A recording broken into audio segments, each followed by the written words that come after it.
Everyone, कैसे हैं आप सब।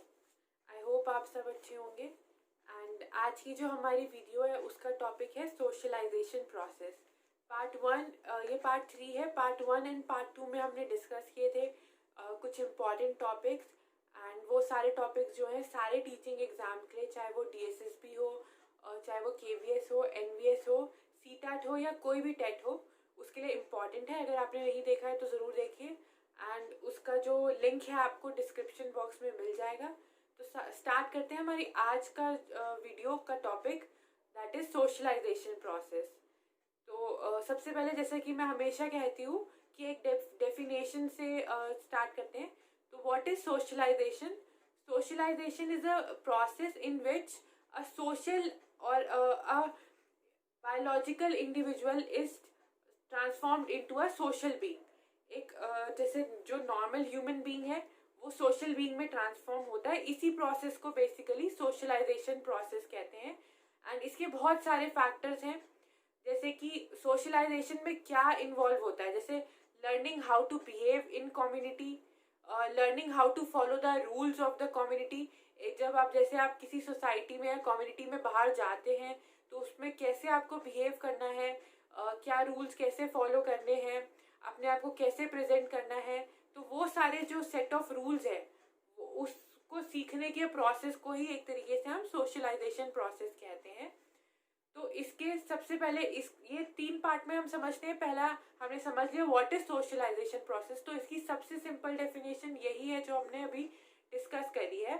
नेक्स्ट है डिटर्मिनर्स ऑफ सोशलाइजेशन प्रोसेस, या फिर इनको हम एजेंट्स ऑफ सोशलाइजेशन प्रोसेस भी कहते हैं। एंड थर्ड हमारा होगा टाइप्स ऑफ सोशलाइजेशन प्रोसेस। तो अब नेक्स्ट टॉपिक हम डिस्कस करते हैं डिटर्मिनर्स ऑफ सोशलाइजेशन प्रोसेस। तो इसमें सबसे पहला इसको दो कैटेगरीज में डिवाइड किया है। पहला है प्राइमरी डिटर्मिनर्स या प्राइमरी एजेंट्स, और दूसरा है सेकेंडरी एजेंट्स या फिर सेकेंडरी डिटर्मिनर्स।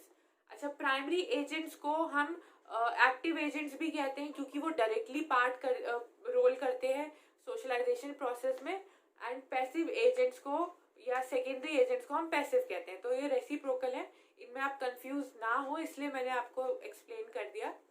तो सबसे पहले हम देखते हैं एक्टिव एजेंट्स या फिर प्राइमरी एजेंट्स जिन्हें हम कहते हैं। सबसे पहला है एक्टिव एजेंट्स में फैमिली। तो फैमिली का जो है बहुत ज़्यादा इन्फ्लुएंस रहता है।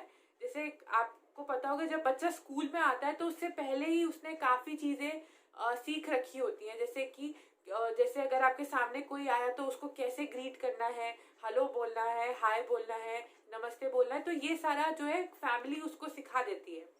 दूसरा उसका जो रोज का रूटीन है, मॉर्निंग रूटीन, इवनिंग रूटीन, जैसे उठ के आपको ब्रश करना है, खाने से पहले हैंड वॉश करना है। तो ये सब बेसिक चीज़ें जो है बच्चे फैमिली से ही सीख कर आते हैं। तो ये जो सबसे इम्पॉर्टेंट जो एक बेस बनाने में बच्चे का जो सेट करता है, जो ग्राउंड वर्क करता है, वो फैमिली होती है। तो family is the main primary agent of socialization या main active agent of socialization. तो सबसे पहला फैमिली है। नेक्स्ट आता है हमारा पीयर ग्रुप। पीयर ग्रुप एक तरीके से बच्चे को एक मिनी कम्युनिटी या मिनी सोशल एनवायरनमेंट प्रोवाइड करता है, और उसमें रह के बच्चा जो है basic rules of group interaction सीखता है या बेसिक रूल्स ऑफ कम्युनिटी सीखता है। जैसे फैमिली में तो हम बच्चे को पूरा तरीके से कंफर्टेबल रखते हैं, वो जैसे बिहेव करता है हम उसको वैसे बिहेव करने देते हैं, पूरी फ्रीडम देते हैं। लेकिन जब बच्चा पीयर ग्रुप में बैठता है और पीयर ग्रुप में जाता है तो उसको पीयर ग्रुप के अकॉर्डिंग, जो उनका ग्रुप है उसके अकॉर्डिंग बिहेव करना पड़ता है। जैसे कि पूरी मनमानी नहीं कर सकते, सामने वाले की भी बात सुननी पड़ती है। जैसे अगर आप अपना पॉइंट ऑफ व्यू रख रहे हो तो सामने वाला भी रखेगा और उसको आपको सुनना पड़ेगा। तो ये जो बेसिक सेट ऑफ रूल्स हैं ग्रुप इंटरेक्शन के, ये बच्चा पीयर ग्रुप में सीखता है। तो सेकंड प्राइमरी एजेंट या फिर एक्टिव एजेंट हो गया हमारा peer group. And third primary या एक्टिव एजेंट जो है हमारा वो होता है स्कूल। तो थर्ड है स्कूल। स्कूल एक तरीके से मिनी सोसाइटी की तरह एक्ट करता है, और जो सेट ऑफ रूल्स, जो बेसिक सेट ऑफ रूल्स बच्चे ने फैमिली से और पीयर ग्रुप से सीखे हैं वो आके रिफाइन हो जाते हैं स्कूल में।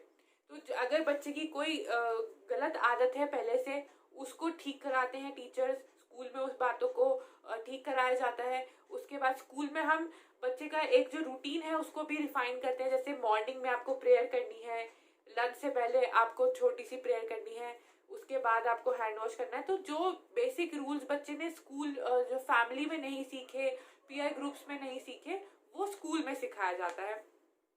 तो अब आप ये समझिए यहाँ पे कि इनको प्राइमरी या एक्टिव एजेंट्स ऑफ सोशलाइजेशन क्यों कहते हैं। वो इसलिए कहते हैं क्योंकि एक्टिव और प्राइमरी एजेंट्स ऑफ सोशलाइजेशन वो एजेंट्स हैं जो कि बच्चे की आगे आने वाली लाइफ में उसका जो सोशलाइजेशन का जो रोल है या सोसाइटी में जो वो रोल प्ले करने वाला है उसका एक बेस सेट करते हैं। तो बच्चा जो आगे कैसे बिहेव करेगा और सोसाइटी में जब जाएगा तो वो अपना किस तरीके से रोल प्ले करेगा, वो सारा कहीं ना कहीं जो है फैमिली, पीयर ग्रुप्स और स्कूल से जो इन्फ्लुएंस होता है। जैसे अगर फैमिली ने अच्छे एटिकेट्स और वैल्यूज दिए हैं तो बच्चा अच्छी तरीके से बिहेव करेगा, या फिर फैमिली अच्छे से नहीं दे पाई, अगर स्कूल ने अच्छे से दे दिए तो वो आगे बिहेव अच्छा से करेगा। तो कहने का मतलब है, और अगर फ्रेंड सर्कल अच्छा मिला होगा तो आगे बच्चा अच्छा परफॉर्म करेगा। तो ये तीन जो है प्राइमरी, इसीलिए इनको प्राइमरी या फिर एक्टिव एजेंट्स ऑफ सोशलाइजेशन कहते हैं, क्योंकि ये बच्चे की जो सोशलाइजेशन प्रोसेस है उसमें डायरेक्टली उसको इन्फ्लुएंस करते हैं। तो इसीलिए इसको एक्टिव या हम जो है प्राइमरी एजेंट्स कहते हैं। नेक्स्ट हम देखते हैं पैसिव एजेंट्स या पैसिव एजेंसीज ऑफ सोशलाइजेशन। इनको सेकेंडरी एजेंसीज भी कह सकते हैं। ये वो एजेंसीज है जहाँ पे बच्चा जो बच्चे का जो इन्फ्लुएंस है वो बहुत ज़्यादा नहीं होता है, बहुत मतलब कम होता है, लेकिन अल्टीमेटली इन्फ्लुएंस करता है। जैसे कि मास मीडिया हो गया, लाइब्रेरी हो गया, नेबरहुड है, पार्क्स हैं, जहाँ भी बच्चा ऑफनली विजिट करता है, वो सारी जो एरियाज हैं या वो एजेंसीज जो है वो सेकेंडरी एजेंसीज में आ जाती है, जो कि बच्चे को बहुत ज़्यादा नहीं लेकिन इन्फ्लुएंस फिर भी इन्फ्लुएंस करती है, क्योंकि कुछ ना कुछ बच्चा फिर भी सीखता है। जैसे टीवी में देख के या एडवर्टाइजमेंट में देख के कुछ वो सीख जाता है, तो वो मास मीडिया का इन्फ्लुएंस है। उसने कोई नई गेम सीखी तो उसमें जैसे टॉकिंग टॉम जैसी जो गेम्स होती हैं उसमें बच्चा बात करता है तो कुछ सीखता है कि किस तरीके से बोलना है, या फिर और भी कोई भी गेम है जैसे इंग्लिश स्पीकिंग सीख लिया मास मीडिया के थ्रू, तो वो भी सोशलाइजेशन में हेल्प कर रहा है। तो इसके पॉजिटिव नेगेटिव इम्पैक्ट्स हो सकते हैं, वो अकॉर्डिंग टू द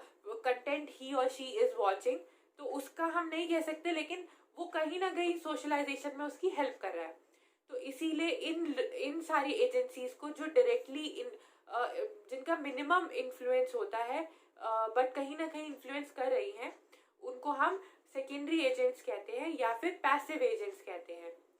और जैसे प्राइमरी एजेंट्स जो होते हैं वो बच्चे से भी इन्फ्लुएंस होते हैं और बच्चा उनसे इन्फ्लुएंस होता है, तो वह टू वे जो है इंटरेक्शन होता है। लेकिन जो सेकेंडरी है उसमें वन वे इंटरेक्शन होता है, बच्चा जो है सिर्फ उनसे इन्फ्लुएंस होता है, लेकिन वो चीज़ें जो है बच्चे से इन्फ्लुएंस नहीं होती हैं, इसीलिए इनको सेकेंडरी कहा जाता है या पैसिव कहा जाता है। तो ये हमारा हो गया सेकेंड टॉपिक भी। नेक्स्ट हम देख लेते हैं टाइप्स ऑफ सोशलाइजेशन। सोशलाइजेशन भी 5 टाइप्स के होते हैं, इसी से रिलेटेड है। हम सबसे पहले देखते हैं प्राइमरी सोशलाइजेशन। ऐसा सोशलाइजेशन जो प्राइमरी एजेंट से हुआ हो, जो जैसे कि फैमिली ने अगर बच्चे का बेस सेट किया, स्कूल ने, पीयर ग्रुप्स ने, तो वो प्राइमरी सोशलाइजेशन हो गया। मतलब ऐसा सोशलाइजेशन जो बच्चे का बेसिक रूल्स, बेसिक जो ग्राउंड लेवल पे बेसिक सेट करे सोसाइटी में जाने से पहले, तो वो प्राइमरी सोशलाइजेशन हो गया। नेक्स्ट हमारा आता है सेकेंडरी सोशलाइजेशन। सेकेंडरी सोशलाइजेशन जो सेकेंडरी एजेंट्स के थ्रू हुआ, वो सेकेंडरी सोशलाइजेशन हो गया। इसके बाद हमारा आता है ग्रुप सोशलाइजेशन। एक ग्रुप में रह के जो बच्चे का सोशलाइजेशन हुआ है, जो बच्चे ने ग्रुप में रह के वैल्यूज सीखी हैं, एक दूसरे के ओपिनियन को जो है समझना और ग्रुप के रूल्स फॉलो करना, तो ये सारी बातें ग्रुप सोशलाइजेशन में आ जाती हैं। थर्ड आता है हमारा, ये इम्पॉर्टेंट है क्योंकि ये कहीं ज़्यादा हमें पता नहीं होता है, इसलिए इसके बारे में जानना इम्पॉर्टेंट है। नेक्स्ट है हमारा एंटीसिपेटरी सोशलाइजेशन। एंटीसिपेट का मतलब होता है जो होने वाला है उसका अनुमान लगा लेना। तो जैसे फॉर एन स्मॉल एग्जाम्पल, इससे एक छोटे से एग्जाम्पल से हम समझते हैं, जैसे अगर आपका 3 दिन बाद या 4 दिन बाद इंटरव्यू है, तो उस आपको पता है कि आपका 3 या 4 दिन बाद इंटरव्यू है, तो उस इंटरव्यू की प्रैक्टिस आप किसी के थ्रू कर रहे हो। जैसे आपने अपने किसी पेरेंट को बोल दिया कि आप मेरा इंटरव्यू लो, तो आप एंटिसिपेट कर रहे हो कि आपका इंटरव्यू इसी वे में होने वाला है, इसलिए आप अपने आप को प्रिपेयर कर रहे हो। तो फ्यूचर में होने वाली किसी भी चीज के लिए या किसी भी सिचुएशन के लिए अपने आप को पहले से प्रिपेयर कर लेना और पहले से अपने आप को उस तरीके से ढाल लेना, इसको फिर एक एंटीसिपेटरी सोशलाइजेशन कहते हैं, क्योंकि आप उन वैल्यूज को जो कि आगे फ्यूचर में आने वाली है पहले से ही सीख रहे हो, तो इसीलिए एंटीसिपेटरी सोशलाइजेशन कहते हैं इसको। एंड नेक्स्ट इसके बाद आता है हमारा एक ऑर्गेनाइजेशनल सोशलाइजेशन। ऑर्गेनाइजेशनल सोशलाइजेशन, जैसे नाम से भी हम इसे समझ सकते हैं, अगर आप किसी ऑर्गेनाइजेशन के साथ जुड़ते हो या किसी संस्था के साथ जुड़ते हो, तो उसके अपने बेसिक सेट ऑफ रूल्स होते हैं। तो उन रूल्स को फॉलो करना, वहां पे रह के आपको किस तरीके से बिहेव करना है, एक ऑर्गेनाइजेशन में जाके किस तरीके से बिहेव करना है, कैसे बात करनी है, वहाँ कैसे रहना है, उसका वहाँ का एनवायरनमेंट कैसे है, तो वो सारी जो बातें या वो सारे जो स्किल्स हैं, एटीट्यूड्स हैं, वैल्यूज हैं, जब आप बच्चा सीखता है या आप सीखते हो, तो उसको फिर हम कहते हैं ऑर्गेनाइजेशनल सोशलाइजेशन। जैसे जब तक आप स्कूल लाइफ जी रहे हो, जब तक स्कूल लाइफ में होते हो, तब तक आपको नहीं पता कि कैसे किसी, अगर कल को आप जॉब करोगे तो किस तरीके से आप कौन सी जॉब में जाओगे, वहाँ किस तरीके का माहौल होगा। लेकिन जब आप किसी जॉब में स्टेप इन करते हो, तो वहाँ पे आपको जाके पता चलता है कि अच्छा ये कॉर्पोरेट सेक्टर है, तो मुझे ये वैल्यूज आनी जरूरी है। कंज्यूमर जो सामने वाला है उससे कैसे बात करनी है, मतलब जो भी जिस भी ऑर्गेनाइजेशन में आप जा रहे हो, उसका जो बेसिक सेट ऑफ रूल है, वहाँ पे कैसे इंटरेक्ट करना है, कैसे बात करनी है, वो सब जब आप सीखते हो तो वो ऑर्गेनाइजेशनल सोशलाइजेशन है। तो बेसिकली ये सारे टाइप्स ऑफ सोशलाइजेशन है। अब डिस्कस कर लेते हैं जो टॉपिक हमने आज पढ़ा है उससे रिलेटेड कुछ प्रीवियस ईयर क्वेश्चंस। तो सबसे पहला हमारा है क्वेश्चन इसमें, which of the following is a passive agency of socialization. तो इसमें मैंने डिस्कस किया था आपके साथ, तो इसमें पब्लिक लाइब्रेरी होगा। हाँ, अगर आपके कई लोगों के दिमाग में ये डाउट हो सकता है कि हेल्थ और इको क्लब क्यों नहीं है, क्योंकि हेल्थ क्लब में या इको क्लब में हमारे पीयर ग्रुप्स होते हैं या फिर हमारे क्लासमेट का ग्रुप्स होता है, तो वो इसलिए पैसिव नहीं होता है, एक्टिव ही कहलाता है। इसमें पैसिव एजेंसी पब्लिक लाइब्रेरी है, क्योंकि आप जब लाइब्रेरी में जाते हो, आप बुक पढ़ते हो, तो आपके साथ बुक का इंटरेक्शन नहीं होता है, आप मैनुअली रीड करते हो, वन वे इंटरेक्शन है, इसलिए पब्लिक लाइब्रेरी होगा। नेक्स्ट क्वेश्चन हम देख लेते हैं, इसका आंसर तो पब्लिक लाइब्रेरी है। नेक्स्ट क्वेश्चन हम देख लेते हैं, which one of the following would most directly affect the development of intelligence. तो ये तो बेसिक क्वेश्चन है, diet deficiency in the expectant. Next है, which one of the following is first source for socialization of child. तो ये मैंने आपको इसी में डिस्कस किया, इसी वीडियो में हमने, कि इसमें फैमिली होगा, family is the first source of socialization of a child, तो इसका आंसर फैमिली। नेक्स्ट हम नेक्स्ट क्वेश्चन देखते हैं, इसमें आपको कैटेगराइज करना है, which of the following are the agencies of social development of child, family, teachers, peer, school. तो इसमें ऑल ऑफ दीज है, ये सारे ही जो हैं बच्चे की सोशल डेवलपमेंट में हेल्प करते हैं। नेक्स्ट है हमारा question, education helps in child to develop his और हर। इसमें बच्चा, एजुकेशन जो है बच्चे की सारी तरीके की ओवरऑल डेवलपमेंट में हेल्प करता है, तो इसमें ऑल ऑफ दीज इसका आंसर होगा। जो बाकी क्वेश्चन है वो हम बाद में डिस्कस करेंगे जब वो टॉपिक्स करेंगे। नेक्स्ट हम देख लेते हैं, सोशल लर्निंग्स बिगिन विद। तो social learnings begins with contact. जब कोई किसी के कॉन्टैक्ट में आता है, बात करते हैं आपस में, टू वे इंटरेक्शन होता है, तो इसलिए social learnings begin with contact, तो इसका आंसर कॉन्टैक्ट होगा। तो बस आज के लिए यही थे कुछ क्वेश्चंस। सो आई होप कि आपको आज ये वीडियो पसंद आया होगा, आपके डाउट्स क्लियर हो गए होंगे। तो don't forget to like, share and subscribe. See you in the next video.